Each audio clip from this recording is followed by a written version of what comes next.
little bit later on.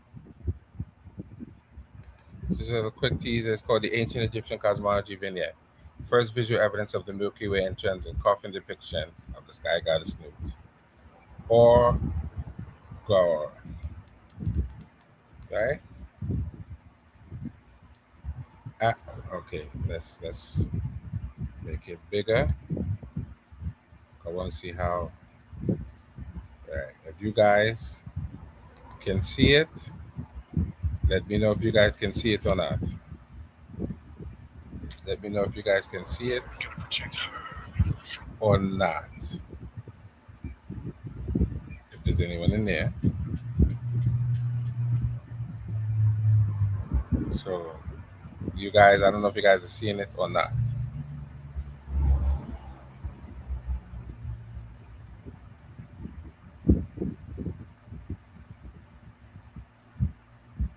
Right.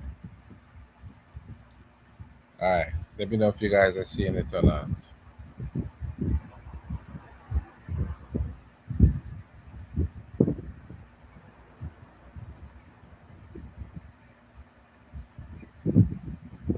Give me a second. Let me know if you guys are seeing it or not. Let me know if you guys are seeing it or not. I'm gonna get into the reading. Oh my! I'm gonna get into the reading in a moment. I'm trying to see what you guys are seeing, but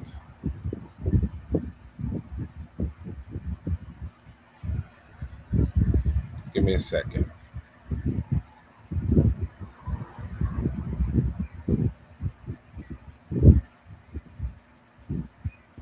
All right. Give me 1 second. Let me just double check and see how it's looking on YouTube. Give me 1 second. Sorry. Sorry for the interruption. I just want to make sure.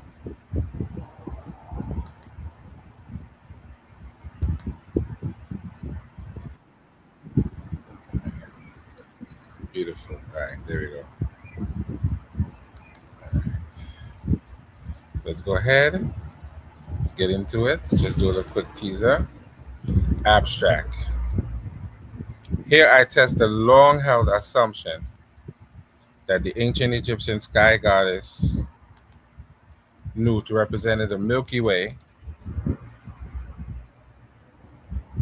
by examining Nut's visual depictions on ancient Egyptian coffins. I assembled a catalog of 555 coffin elements, including 118 cosmological vignettes from the 21st and 22nd dynasties, and report several observations. First, the cosmological vignette on the outer coffin of Nesij Od Jataket bears a unique feature, a thick undulating black curve that bisects Nut's star-studded body and recalls the Great Rift that cleaved the Milky Way into two. Similar undulating curves bisect the astronomical ceiling in the tomb of Seti I and appear as part of the depictions of Nut in the tombs of Ramses the Fourth, the Sixth, and the Ninth. Moreover, the undulating curve resembles similar features identified as the Milky Way on the bodies of Navajo, Hopi, and Zuni spiritual beings.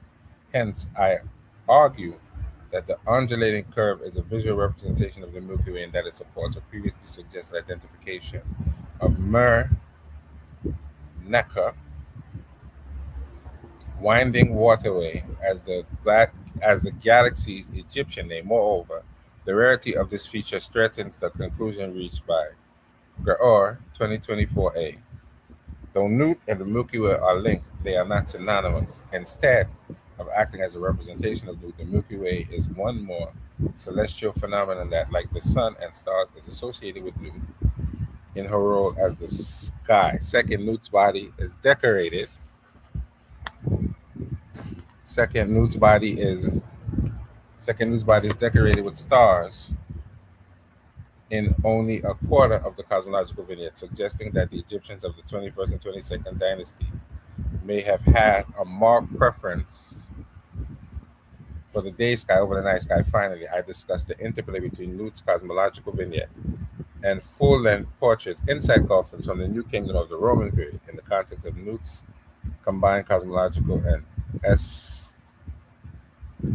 eschatological roles as an embodiment of the coffin. The keywords: Milky Way, Hindu cosmology, Coffin, Egypt. The astronomy and cosmogony of ancient Egypt have been active subjects of research since the inception of Egyptology.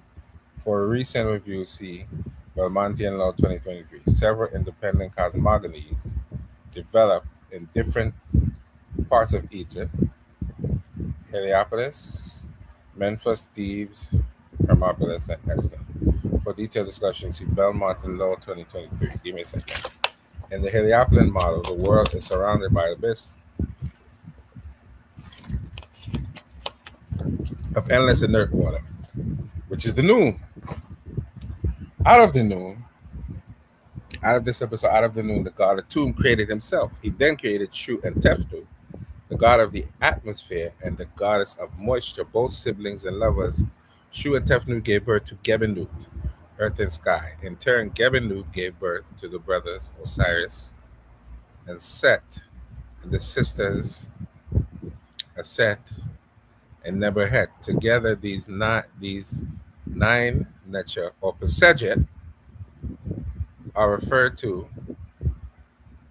in is the Greek word Pasejet.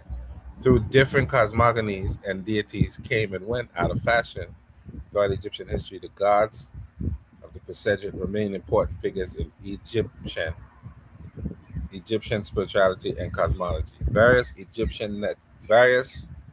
Necha are either associated with, symbolize, or directly embody certain celestial objects. The sun, most famously, is personified as several major Necha. The scarab-headed Khepri is thought to personify the rising sun. The falcon-headed Ra is a midday sun, and a tomb head of the Pasejet is the setting sun. Allen, 1988, page 10. Similarly, the moon is associated with the god Khonshu, while Sirius is associated with the Necha subdet, also known, that's the Greek, and certain stars within the constellation Orion are linked to the god Sa. Several attempts have been made to link Nut, this is the lives here, with the Milky Way. Davis, 1985, Gloria, 2024a, Kozlov, 1992, 1994, Wells, 1992. For a discussion of these works, Secret Air, oh, shucks. Sorry, I don't know what happened there. Right. For discussion of these works, see Air 2024. In the latest such attempt, Air Ibid showed that the textual description of Nut's arms in the fundamentals of the course of the stars, the original name of the book, known popularly as the Book of Nut. For an in-depth translation discussion of the fundamentals, see Von Leaving 2007. Was consistent with the Milky Way's appearance in the Egyptian night sky during the winter months.